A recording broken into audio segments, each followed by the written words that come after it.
set, go.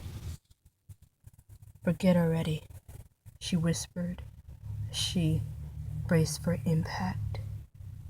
That wasn't an assertion, that was a prayer to anyone who was around who could help her.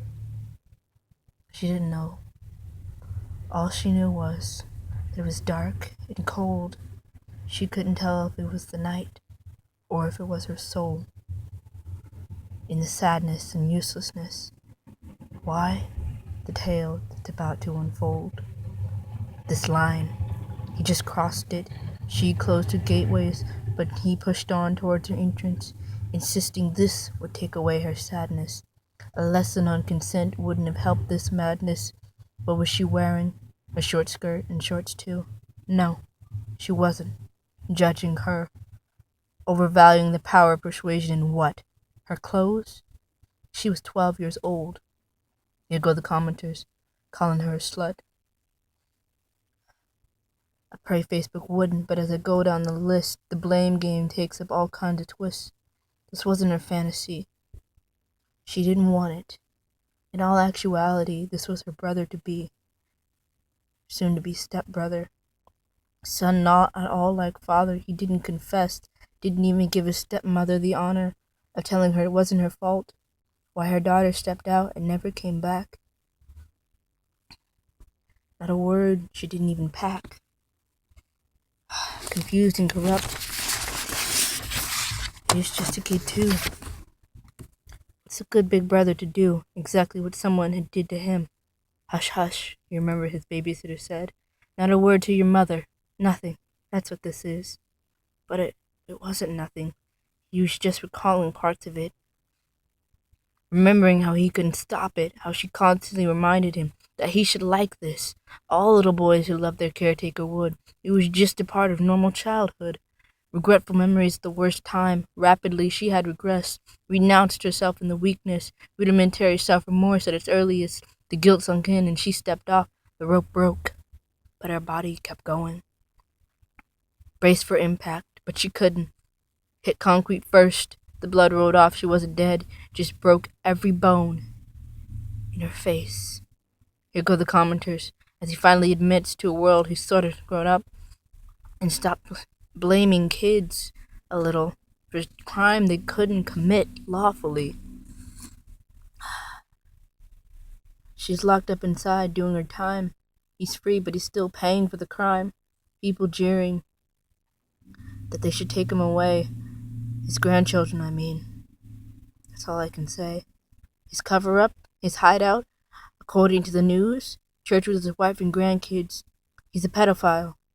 Oh, now he's to blame. Spent his whole life trying to repent for an incident he couldn't even say.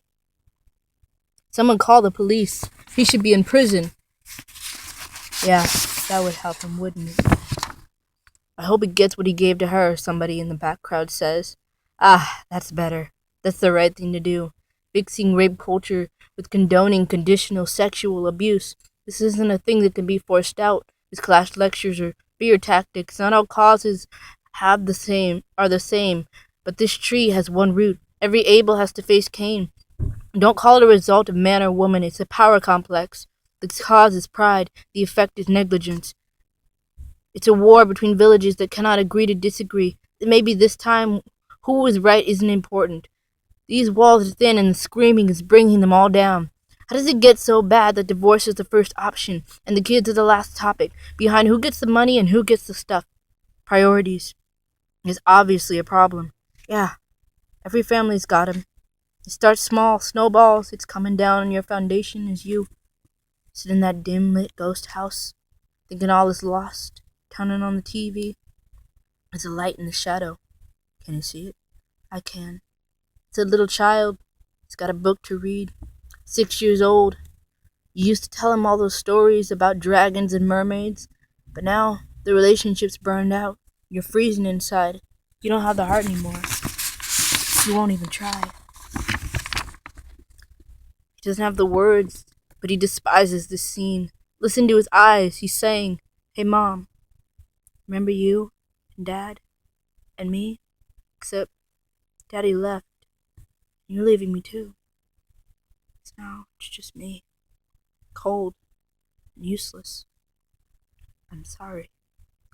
Snowballing right into a crisis. There he goes, already learning not to talk, not to ask if she's hurting, because she'll just go off on him, making questions not worth it.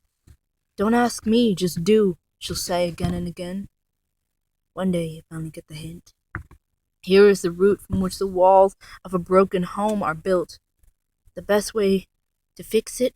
Stop. Grab a chair. Don't just sit back, sit up front. Face the drama, dance to the music, do whatever you gotta do to break through it. Rape doesn't think about the body, it thinks about the mind. Evil isn't about sexes in our society. It is in itself about a loss of humanity. Here's a solution. Be kind. Eyes on me. Turn off the distractions. Brace for impact. Stopping. Slowing down. Taking a moment to hear the words that are coming out of someone's mouth. Stop. Quit walking. Remember talking?